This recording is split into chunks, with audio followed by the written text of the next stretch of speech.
Of attraction. First gratitude ನೋಡಿ, ಇದನ್ನ ನೀವು ನನ್ನ ಕ್ಲಾಸಿಗೆ ಬರೋಕ್ಕಿಂತ ಮುಂಚೆ ಇವನ್ನ ಮಾಡಬೇಕು. ಅಫರ್ಮೇಶನ್ ನೀವು 21 ದಿನದಲ್ಲಿ ನೀವೇ ಹೇಳ್ತೀರಿ, ಸರ್ ನನಗೆ ಒಂದು ಚೂರು ನೆಗೆಟಿವ್ ಥಾಟ್ಸೇ ಬರಲ್ಲ ಸರ್, ಫುಲ್ ಡೇ ಆಕ್ಟಿವ್ ಇರ್ತೀನಿ ಸರ್, ಅಯ್ಯೋ ನನಗೆ ಒಟ್ಟು ಜೋಶಲ್ಲಿ ನಂದು ಈ ಸಲ ಜಾಬ್ ಪಕ್ಕ ಅನ್ನೋ ಜೋಶಲ್ಲಿ ಇರ್ತೀನಿ ಅಂತ ನೀವೇ ಹೇಳ್ತೀರಿ. Next visualisation. ಓಕೆ, ಈಗ ನಾನು ನಿಮ್ಗೆ ಇದು ಲಾ ಆಫ್ ಅಟ್ರಾಕ್ಷನ್ ಹೇಳ್ತೀನಿ, ಬ್ರೈನ್ ಕೂಡ ಶಾರ್ಪ್ ಮಾಡ್ತೀನಿ. ಇನ್ನು ಎಕ್ಸಾಮ್ ಹಾಲ್ ಅಲ್ಲಿ ಕುಂತ್ರೆ ಸಾಕು, ನೀವು ವಾ ವಾ ವಾ ಹಿಂಗ್ ಕ್ವಶನ್ಸ್ ನೋಡಿ ಅನ್ಬೇಕು, ಆ ತರ ಮಾಡ್ತೀನಿ. ಥಿಂಕ್ ಮಾಡ್ಬೇಕು ನೀವು. ಓಕೆ, ನಾನೀಗ ಅರ್ಧ ತಾಸು ಏನ್ ಮಾಡ್ತೇನೆ ನಿಮ್ಗೆ ಥಿಂಕ್ ಮಾಡಿಸೋದನ್ನ ಮಾಡ್ತೆ. 21 ದಿನದಲ್ಲಿ ನಿಮ್ ಬ್ರೈನ್ ತುಂಬಾ ಶಾರ್ಪ್ ಆಗುತ್ತೆ. ಅದು ಬಿಟ್ಬಿಡಿ, ಅದು ನಿಮ್ಗೆ ಗೊತ್ತಾಗುತ್ತೆ. 5 ತಾಸಲ್ಲಿ 10 ತಾಸಲ್ಲಿ ಓದೋದನ್ನ 5 ತಾಸದಲ್ಲಿ ಓದ್ ಮುಗಿಸ್ತೀರಾ, ಅದು ನಿಜ ಆಗುತ್ತೆ. Next law of attraction. Mind ನ ನಾವು ನಮ್ ಕಂಟ್ರೋಲ್ ಅಲ್ಲಿ ಇಟ್ಕೊಂಡ್ರೆ, ಸೂಕ್ತ ಮನಸ್ಸು, ಈ ಸೂಕ್ತ ಮನಸ್ಸನ್ನ ನಾವು ಪ್ರೋಗ್ರಾಮ್ ಮಾಡಿದ್ರೆ, ಸೂಕ್ತ ಮನಸ್ಸನ್ನ ಪ್ರೋಗ್ರಾಮ್ ಮಾಡಬೇಕು ಅಂತಂದ್ರೆ ನಮ್ಗೆ ಈ ಜಾಗೃತ ಮನಸ್ಸು ಇದೆ ಅಲ್ಲ, ಈ ಜಾಗೃತ ಮನಸ್ಸು ಇದು ಒಂಥರ ಮಾಯಾ ಇದ್ದಂಗೆ. ಇದು ನಮ್ಗೆ ನೆಗೆಟಿವ್ ಥಾಟ್ಸ್ ಗಳನ್ನ ಕೊಡುತ್ತೆ. ಯಾವಾಗ ನೀವು ಎಕ್ಸ್ಪೆಕ್ಟೇಷನ್ ಮಾಡ್ತೀರಾ ಅಥವಾ ಯಾವುದೇ ಒಂದು ವಸ್ತುವ ಮೇಲೆ ನಿಮ್ಗೆ ಅಟ್ಯಾಚ್ಮೆಂಟ್ ಇತ್ತು ಅಂದ್ರೆ ನೆಗೆಟಿವ್ ಥಾಟ್ಸ್ ಬರುತ್ತೆ. ಈಗ ಒಂದು ತಾಯಿಗೆ ತನ್ನ ಮಗು ಮೇಲೆ ಒಂದು ಅಟ್ಯಾಚ್ಮೆಂಟ್ ಆಯ್ತಾ, ಆ ತಾಯಿಗೆ ಪ್ರತಿ ಸದನು ಭಯ ಆಗ್ತಿರುತ್ತೆ, ಎಲ್ಲಾದ್ರೂ ನನ್ನ ಮಗ ಬಿದ್ದು ಬಿಡ್ತಾನೋ, ಆಯ್ತಾ ನನ್ನ ಮಗಗೆ ಏನಾರ ಆಗ್ಬಿಡುತ್ತಾ. ಬೇಕಾದ್ರೆ ತಾಯಿ ಕೇಳಿದು ಭಯ ಇರುತ್ತೆ ಇಲ್ಲ ಅಂತ. ಯಾಕೆ ನೆಗೆಟಿವ್ ಥಾಟ್ಸ್ ಬರುತ್ತೆ ಆ ತಾಯಿಗೆ? ಯಾಕೆ ನೆಗೆಟಿವ್ ಥಾಟ್ಸ್ ಬರುತ್ತೆ ಅಂದ್ರೆ ಅಟ್ಯಾಚ್ಮೆಂಟ್ ಇದೆ, ತಾಯಿಗೆ ಅಟ್ಯಾಚ್ಮೆಂಟ್ ಇರೋದಕ್ಕೆ. ಆಯ್ತಾ. ನೆಕ್ಸ್ಟ್ ಎಕ್ಸ್ಪೆಕ್ಟೇಷನ್ ಇದ್ದಾಗೂ ನಿಮ್ಗೆ ನೆಗೆಟಿವ್ ಥಾಟ್ಸ್ ಬರುತ್ತೆ. ನಾನು ಜಾಬ್ ಮಾಡ್ಕೋಬೇಕು, ಗೌರ್ಮೆಂಟ್ ಜಾಬ್ ಆಗ್ಬೇಕು ಅಂದ್ರೆ ಎಕ್ಸ್ಪೆಕ್ಟೇಷನ್ ಇರುತ್ತೆ, ಅವಾಗ ನೆಗೆಟಿವ್ ಥಾಟ್ಸ್ ಬರುತ್ತೆ. ಸೊ ಈ ಜಾಗೃತ ಮನಸ್ಸು ಏನಿದೆ ನಿಮ್ಮನ್ನ ಒಂಥರ ಮಾಯಾದೊಳಗೆ ಸಿಕ್ಕಾಕ್ಸುತ್ತೆ.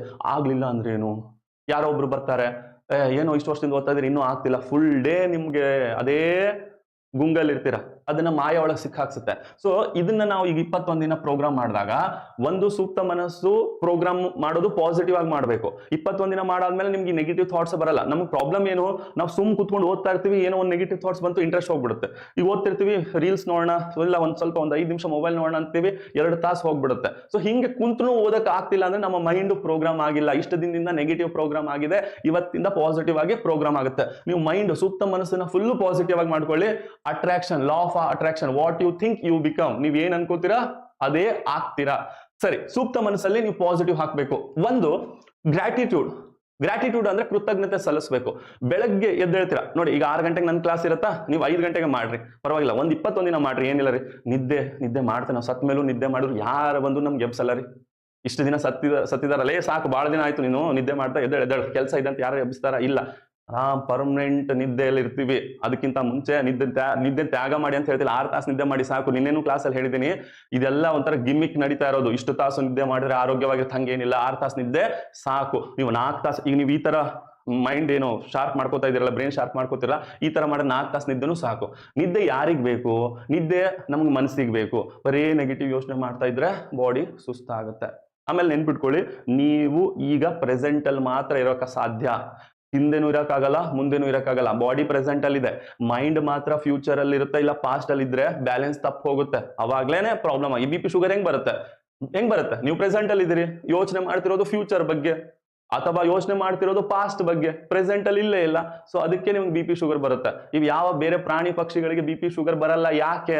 ಅವು ಪ್ರೆಸೆಂಟ್ ಅಲ್ಲೇ ಇರುತ್ತೆ, ಈ ಕ್ಷಣದ ಬಗ್ಗೆ ಮಾತ್ರದಲ್ಲಿ ಜೀವಿಸ್ತಾ ಇರುತ್ತೆ. ಯೋಚನೆ ಮಾಡ್ತಿರಲ್ಲ, ಅವು ಈ ಪ್ರೆಸೆಂಟ್ ಅಲ್ಲಿ ಇರುತ್ತೆ. ಸೊ ನೀವು ಆ ತರ ಪ್ರೆಸೆಂಟ್ ಅಲ್ಲಿ ಇರಬೇಕು, ಆ ತರ ಆಗುತ್ತೆ. ಓಕೆ, ಆ ತರ ಮಾಡಿಸ್ತೀನಿ. ಸೊ ಗ್ರಾಟಿಟ್ಯೂಡ್, ಕೃತಜ್ಞತೆ ಸಲ್ಲಿಸಬೇಕು. ಬೆಳಗ್ಗೆ 5 ಗಂಟೆಗೆ ಎದ್ದೇಳ್ತೀರಾ, 5 ಗಂಟೆಗೆ ಎದ್ದ ತಕ್ಷಣನೇ 5 ನಿಮಿಷ ನೀವು ಥ್ಯಾಂಕ್ಸ್ ಹೇಳಬೇಕು. ಥ್ಯಾಂಕ್ ಯು ದೇವ್ರೆ. ನೀವು ಯಾವ ದೇವ್ರನ್ನ ನಂಬ್ತೀರಾ ಆ ದೇವ್ರ ಹೆಸರು ಹೇಳಿ, ಅಥವಾ ಪರಮಾತ್ಮ ಹೇಳಿ, ಯಾವ್ದಾದ್ರು ಅದು ನಾವು ಇದೇ ದೇವ್ರು ಅಂತ ಹೇಳಿ ಅಂತ ಹೇಳಲ್ಲ, ನಾನು ಯೂನಿವರ್ಸ್ ಅಂತ ಹೇಳ್ತೀನಿ, ಬ್ರಹ್ಮಾಂಡ ಅಂತ ಹೇಳ್ತೀನಿ. ಈ ಬ್ರಹ್ಮಾಂಡದಲ್ಲಿ ಒಂದು ಶಕ್ತಿ ಇದೆ, ಅದು ನಮ್ಗೆ ಯಾವಾಗ್ಲೂ ಸಪೋರ್ಟ್ ಮಾಡ್ತಾ ಇರುತ್ತೆ. ನೆನ್ಪಿಟ್ಕೊಳ್ಳಿ, ಒಂದು ಈ ಲಾ ಆಫ್ ಅಟ್ರಾಕ್ಷನ್ ಯಾರಿಗೆ ಹೆಲ್ಪ್ ಆಗುತ್ತೆ ಅಂದ್ರೆ, ಯಾರಿಗೆ ನಂಬಿಕೆ ಇರುತ್ತೆ ಅವ್ರಿಗೆ ಮಾತ್ರ. ನೆಕ್ಸ್ಟ್, ಯಾರು ತುಂಬಾ ಪಾಸಿಟಿವ್ ಆಗಿರ್ತಾರೆ, ತುಂಬಾ ಪಾಸಿಟಿವ್ ಇರ್ಬೇಕು.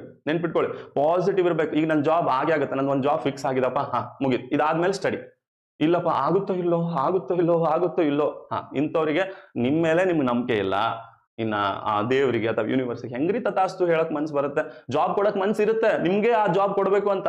ಬಟ್ ನಿಮ್ಗೆ ನಿಮ್ಮ ಮೇಲೆ ನಂಬಿಕೆ ಇಲ್ಲ ಅಂದ್ರೆ ಅವ್ರಿಗೆ ಎಲ್ರಿ ನಂಬಿಕೆ ಇರುತ್ತೆ? ಸೊ ನೀವು ಈ ಬ್ರಹ್ಮಾಂಡಕ್ಕೆ ಅಥವಾ ಯಾವುದೋ ಒಂದು ಶಕ್ತಿ, ಯಾವ ದೇವ್ರು ನಂಬ್ತೀರಾ ಆ ದೇವರಿಗೆ ಥ್ಯಾಂಕ್ ಯು ಹೇಳ್ಬೇಕು. ಥ್ಯಾಂಕ್ ಯು, ನನ್ಗೆ ಇವತ್ತಿನ ದಿನ ಕೊಟ್ಟಿದ್ದಕ್ಕೆ. ಇವತ್ತಿನ ದಿನ ನಾನು 100% ಯೂಸ್ ಮಾಡ್ತೀನಿ. ಇವತ್ತಿನ ದಿನ ನನ್ನ ಲೈಫಲ್ಲೇ ಬೆಸ್ಟ್ ದಿನ. ಇವತ್ತಿನ ದಿನದಲ್ಲಿ ನಾನು ಓದಿರೋದೇ ಎಕ್ಸಾಮ್ ಅಲ್ಲಿ ಬರುತ್ತೆ. ಆಯ್ತಾ? ಸೊ ಥ್ಯಾಂಕ್ ಯು, ನನಗೆ ಒಳ್ಳೆ ತಂದೆ ತಾಯಿ ಕೊಟ್ಟಿದ್ದಕ್ಕೆ. ಥ್ಯಾಂಕ್ ಯು, ನನಗೆ ಮೊಬೈಲ್ ಕೊಟ್ಟಿದ್ದಕ್ಕೆ, ಯಾಕಂದ್ರೆ ಸ್ಟಡಿ ಮಾಡೋದಕ್ಕೆ ಹೆಲ್ಪ್ ಆಗ್ತಿದೆ. ಥ್ಯಾಂಕ್ ಯು, ಇವತ್ತಿನ ನನಗೆ ಆಹಾರ ಕೊಟ್ಟಿದ್ದಕ್ಕೆ. ನಿಮ್ಮ ಹತ್ರ ಇಲ್ಲ ಅಂತಂದ್ರೂ ಥ್ಯಾಂಕ್ ಯು ಅಂತ ಹೇಳಿ, ಇಲ್ಲ ಅಂದ್ರೂ ಥ್ಯಾಂಕ್ ಯು ಹೇಳಿ. ಒಂದು ಸ್ಟೋರಿ ಹೇಳ್ತೀನಿ ಕೇಳಿ. ಸೊ ಒಬ್ಬ ಸಾಧು ಇರ್ತಾನೆ, ಅವನು ತುಂಬಾನೇ ಫೇಮಸ್ ಇರ್ತಾನೆ. ಅವನು ಯಾಕೆ ಫೇಮಸ್ ಇರ್ತಾನೆ ಅಂದ್ರೆ ಅವನು ದೇವ್ರ ಜೊತೆ ಕನೆಕ್ಟೆಡ್ ಇರ್ತಾನೆ, ಮೆಡಿಟೇಷನ್ ಮಾಡಬೇಕಾದ್ರೆ ದೇವ್ರ ಜೊತೆಗೆ ಮಾತಾಡ್ತಿರ್ತಾನೆ ಅಂತ ಅದು ಊರಲ್ಲೆಲ್ಲ ಗೊತ್ತಿರುತ್ತೆ. ಸೊ ಅವ್ನು ಹೋದಾಗೆಲ್ಲ ಭಕ್ತರು ಬರ್ತಾ ಇರ್ತಾರೆ. ಅವಾಗ ಒಬ್ಬ ಹೋಗ್ತಾ ಹೋಗ್ತಾ ದಾರಿಲಿ ಒಬ್ಬ ಭಕ್ತ ಬರ್ತಾನೆ, ಅವ್ರು ಕೈ ಮುಗಿತಾನೆ, ಅಲ್ಲ ನೀವು ದೇವ್ರ ಜೊತೆ ಏನೋ ಮಾತಾಡ್ತೀರಂತೆ, ನಂದೊಂದು ಮೆಸೇಜ್ನ ಕಳಿಸ್ಬಿಡ್ತೀರಾ ದೇವರಿಗೆ ಅಂತ ಹೇಳ್ತಾರೆ. ಓಕೆ, ಒಬ್ಬ ಭಕ್ತ ಬಂದು ಏನಂತ, ನೋಡ್ರಿ ನಾನು ತುಂಬಾ ಕಷ್ಟದಲ್ಲಿ ಇದ್ದೀನಿ, ಈ ಜೀವನ ಸಾಕಾಗಿದೆ, ಮೊದಲೇ ನನ್ಗೆ ಶಕ್ತಿ ಇಲ್ಲ, ಅದರಲ್ಲಿ ಬೇರೆ ಮನೇಲಿ ಆಹಾರ ಇಲ್ಲ, ನನಗೆ ಹಾಕೊಳಕ್ ಬಟ್ಟೆ ಇಲ್ಲ, ನನ್ನ ಮನೇನೂ ಹಾಳಾಗಿದೆ, ಎಷ್ಟಂತ ಕಷ್ಟ ಕೊಡ್ತಾನೆ ದೇವ್ರು, ಆ ದೇವ್ರಿಗೆ ಸಾಕು ಸಾಕು ಅಂತ ಹೇಳ್ಬಿಡಿ ಅಂತ. ಆಯ್ತು ನಾನು ಹೇಳ್ತೀನಿ ಅಂತ ಮುಂದೆ ಹೋಗ್ತಾನೆ. ಅಲ್ಲಿ ಒಬ್ಬ ಭಕ್ತ ಬರ್ತಾನೆ, ಅವನು ನಮಸ್ತೆ ಮಾಡ್ತಾನೆ, ನೀವು ದೇವ್ರ ಜೊತೆ ಮಾತಾಡ್ತೀರ ಅನ್ನೋದು ನಮ್ಗೆ ಗೊತ್ತಿದೆ, ದೇವ್ರಿಗೆ ನಾನು ಒಂದು ಮೆಸೇಜ್ ಕೊಡಿ ಅಂತ. ಏನು ಅಂತ, ಸಾಕಂತ ಹೇಳ್ರಿ, ಎಷ್ಟಂತ ನನಗೆ ಕೊಡ್ತಾರೆ, ತುಂಬಾ ಸುಖವಾಗಿದ್ದೀನಿ, ನನಗೆ ಒಳ್ಳೆ ಪರಿವಾರ ಕೊಟ್ಟಿದೆ, ಒಳ್ಳೆ ಮಕ್ಕಳನ್ನ ಕೊಟ್ಟಿದ್ದಾನೆ, ಒಳ್ಳೆ ಶ್ರೀಮಂತಿಕೆ ಇದೆ, ನನಗೆ ಖುಷಿಯಾಗಿದೆ, ಸಾಕು ಎಲ್ಲ ನಾವು ಸುಖನ ಅನುಭವಿಸ್ಬಿಟ್ಟಿದೆ, ಸಾಕಂತ ಹೇಳಿ ನೀವು ಎಷ್ಟಂತ ಕೊಡ್ತಾನೆ ಅಂತ. ಸೊ ರಾತ್ರಿ ಈ ಸಾಧು ಮೆಡಿಟೇಷನ್ ಮಾಡ್ಬೇಕಾದ್ರೆ ಆ ದೇವ್ರಿಗೆ ಕನೆಕ್ಟ್ ಮಾಡಿದಾಗ ಇವತ್ತು ನನಗೆ ಭಕ್ತರು ಸಿಕ್ಕಿದ್ರು. ಒಬ್ಬ ಹೇಳ್ತಾ ಇದ್ದ, ದೇವ್ರಿಗೆ ಹೇಳು ನನಗೆ ಕೊಡು ಇನ್ನೂ ಬೇಕು ಅಂತ ಹೇಳ್ತಿದ್ದ. ಆದ್ರೆ ಇನ್ನೊಬ್ಬನು ಸಾಕು ಅಂತಿದ್ದ. ಏನ್ ಮಾಡ್ಬೇಕು ಅಂತ, ಯಾರು ಆ ಬಡತನ ಅಂತಿದಾರಲ್ಲ ಅವನಿಗೆ ಈ ಆದಷ್ಟು ಏನೋ ಕೃತಜ್ಞತೆ ಸಲ್ಸಕ್ ಹೇಳಕ್ ಹೇಳು. ನನ್ನ ಲೈಫಲ್ಲಿ ತುಂಬಾ ಚೆನ್ನಾಗಿದೆ ಅಂತ ಹೇಳು. ಅವನಿಗೆ ಮೆಸೇಜ್ ಕಳಿಸು. ಏನೋ ಯಾರು ನನ್ನ ಲೈಫಲ್ಲಿ ಬಹಳ ಕಷ್ಟ ಇದೆ ಅಂತ ಹೇಳ್ತಿದ್ದಾನಲ್ಲ, ಅವನಿಗೆ ಆ ನೆಗೆಟಿವ್ ಹೇಳೋದನ್ನ ಸ್ಟಾಪ್ ಮಾಡಿಸು.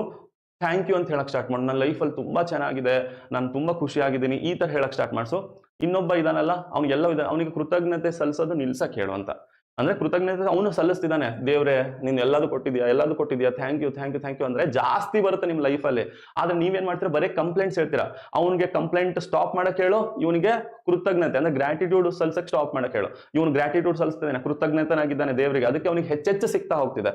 ಇನ್ನೊಬ್ಬ ಕಂಪ್ಲೇಂಟ್ ಮೇಲೆ ಕಂಪ್ಲೇಂಟ್ ಮಾಡ್ತಿದ್ದಾನೆ, ಅದಕ್ಕೆ ಅವನಿಗೆ ಕಡಿಮೆ ಸಿಗ್ತಾ ಇದೆ. ಸೊ ಇವತ್ತಿನಿಂದ ನೀವು ಥ್ಯಾಂಕ್ ಯು ಅಂತ ಹೇಳ್ಬೇಕು. ಥ್ಯಾಂಕ್ ಯು, ನನಗೊಂದು ಗೌರ್ಮೆಂಟ್ ಜಾಬ್ ಕೊಟ್ಟಿದ್ದಕ್ಕೆ. ಸರ್ ಕೊಟ್ಟಿದ್ದಾನೆ ಆಲ್ರೆಡಿ ಅಂತ ಹೇಳ್ರಿ, ಕೃತಜ್ಞತೆ ಸಲ್ಲಿಸ್ರಿ. ನಿಮ್ಗೆ ಗೊತ್ತಿಲ್ಲ ಇದ್ರ ಪವರು, ಸಿಕ್ಕಾಪಟ್ಟೆ ಪವರ್ ಇದೆ ಇದಕ್ಕೆ, ಆಯ್ತಾ. 21 ದಿನ ನನ್ನನ್ನು ನಂಬ್ರಿ, ಆಯ್ತಾ. ಸೊ ಬೆಳಗ್ಗೆ ಎದ್ದ ತಕ್ಷಣ ಥ್ಯಾಂಕ್ ಯು, ಎಲ್ಲದಕ್ಕೂ ಥ್ಯಾಂಕ್ ಯು ಹೇಳ್ಬೇಕು. ಮಾತಾಡ್ರಿ, ಈ ಬ್ರಹ್ಮಾಂಡ ಜೊತೆ ಮಾತಾಡ್ರಿ, ಆ ನಕ್ಷತ್ರ ಜೊತೆ ಮಾತಾಡ್ರಿ, ಆ ಚಂದ್ರ ಜೊತೆ ಮಾತಾಡ್ರಿ, ಆ ಸೂರ್ಯ ಜೊತೆ ಮಾತಾಡಿ, ಅಕ್ಕಪಕ್ಕ ಮರ ಜೊತೆ ಮಾತಾಡಿ, ಜನ ನಿಮ್ಗೆ ಹುಚ್ಚ ಅಂದ್ರೂ ಪರವಾಗಿಲ್ಲ, ಆ ಪಕ್ಷಿಗಳ ಜೊತೆ ಮಾತಾಡಿ, ಥ್ಯಾಂಕ್ ಯು ಅಂತ ಹೇಳಿ. ಅವರೆಲ್ಲ ನಿಮ್ಮ ಸಪೋರ್ಟ್ ಮಾಡ್ತಿದ್ದಾರೆ, ಅವರೆಲ್ಲ ನಿಮ್ಗೆ ಎನರ್ಜಿ ಕಳಿಸ್ತಾ ಇದ್ದಾರೆ, ಆಯ್ತಾ. ಥ್ಯಾಂಕ್ ಯು ಅಂತ ಹೇಳ್ಬೇಕು. ಇದು ರೂಲ್ ನಂಬರ್ 1. ಗ್ರಾಟಿಟ್ಯೂಡ್ ಬೆಳಗ್ಗೆ ಎದ್ದು ತಕ್ಷಣ ಮತ್ತೆ ರಾತ್ರಿ ಮಲಗೋಕ್ಕಿಂತ ಮುಂಚೆನೂ ನೀವು ಈ ಗ್ರಾಟಿಟ್ಯೂಡ್ ನ ಹೇಳಿ, ಅಂದ್ರೆ ಕೃತಜ್ಞತೆನೆ ಸಲ್ಲಿಸಿ ಮಲಗಬೇಕು. ಅದು ಏನೇ ಇರಲಿ, ನಿಮ್ಗೆ ಏನ್ ಬೇಕು. ಈಗ ನೀವು ಕೆಟ್ಟ ಬಡತನದಲ್ಲಿ ಇರ್ಬೋದು, ಥ್ಯಾಂಕ್ ಯು ನನ್ನನ್ನ ಶ್ರೀಮಂತನಾಗಿ ಮಾಡಿದ್ದಕ್ಕೆ. ಯಾವ ತರ ನಿಮ್ಗೆ ತತ್ತಾಸ್ತು ಅಂತನ್ರಿ, ಯಪ್ಪ ಯಾವ ಮೂಮೆಂಟ್ ಅಲ್ಲಿ ಅದ್ ಹೇಳ್ತಾರಲ್ಲ, ಅಶ್ವಿನಿ ದೇವತೆಗಳು ಅಸ್ತು ಅಂತಿರ್ತಾರೆ, ಯಾವಾಗ ಒಳ್ಳೇದ್ ಮಾತಾಡ್ಬೇಕು ಅಂತ. ತತ್ತಾಸ್ತು ಅಂದ್ಬಿಡ್ತಾನೆ, ಮುಟ್ಟಿದೆಲ್ಲ ಚಿನ್ನ ಆಗುತ್ತೆ. Okay, first gratitude, thank you ಪೂರ್ತಿ ದಿನಾನು ಅನ್ರಿ ಥ್ಯಾಂಕ್ ಯು ಅಂತ ಹೇಳ್ರಿ, ಫುಲ್ ಖುಷಿಯಾಗಿದ್ದೀನಿ ಅಂತ ಹೇಳ್ರಿ, ನಿಮ್ಗೆ ಇನ್ನೂ ಜಾಸ್ತಿನೇ ಬರುತ್ತೆ. ನೆಕ್ಸ್ಟ್